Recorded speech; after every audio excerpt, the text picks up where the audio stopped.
Hello everyone, this is Brett Curtis here from YWAM Ships in Kona, Hawaii.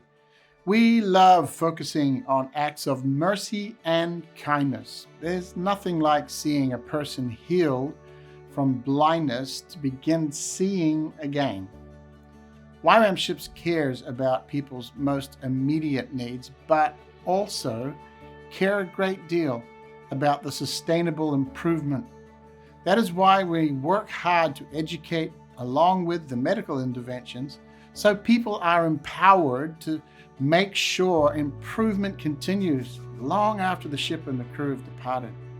I love it when I see a young person see again, or someone that hasn't seen for 40 years see again, just after a 30-minute operation. Then for the rest of their life, they can educate, hold a job, get married.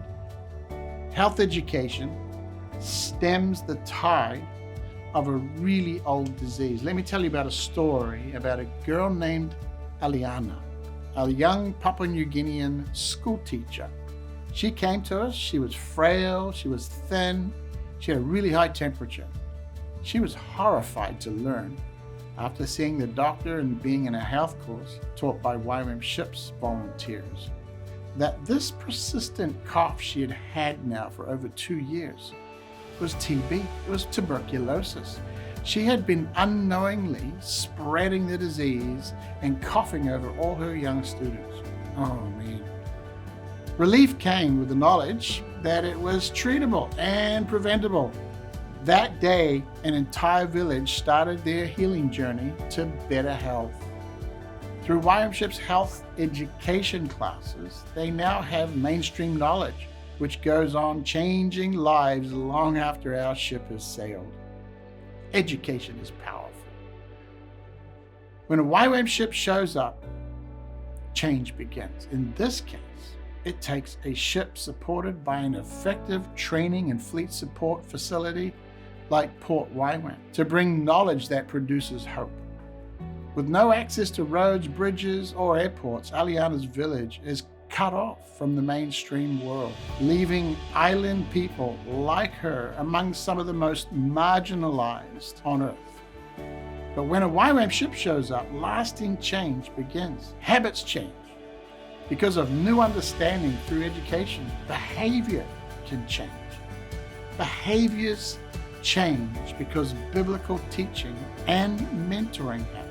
People begin to see new possibilities. Ashley and other nurses like her each year serve over 110,000 people, which is equivalent to 22 fully loaded jumbo jets a month. Wow.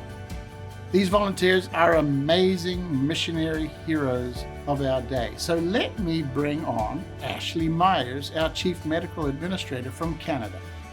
We were doing our first clinic day, and I was super emotional at the start. I was like, oh my gosh, I've been fighting for this for so long. And just working in the clinic, so many local PNG people see the need in their communities and they want to help. They see people suffering and feeling lost in remote areas or even within the cities. There's one dentist in all of Madang.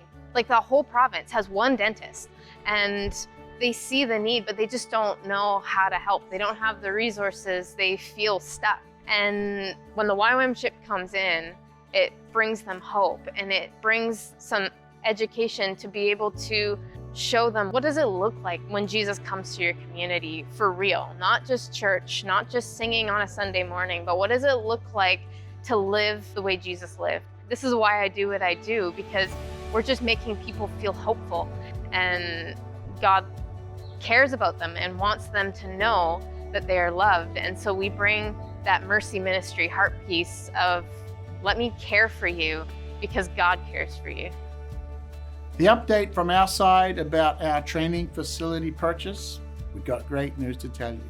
Generous financial partners have provided $1.5 million so far, almost 800 individual gifts. That, along with our mortgage being arranged, means we have 5.2 million of this covered, of the 8.2 needed to purchase. That's 63%. So we only need 3 million more, 37% more, and we are there.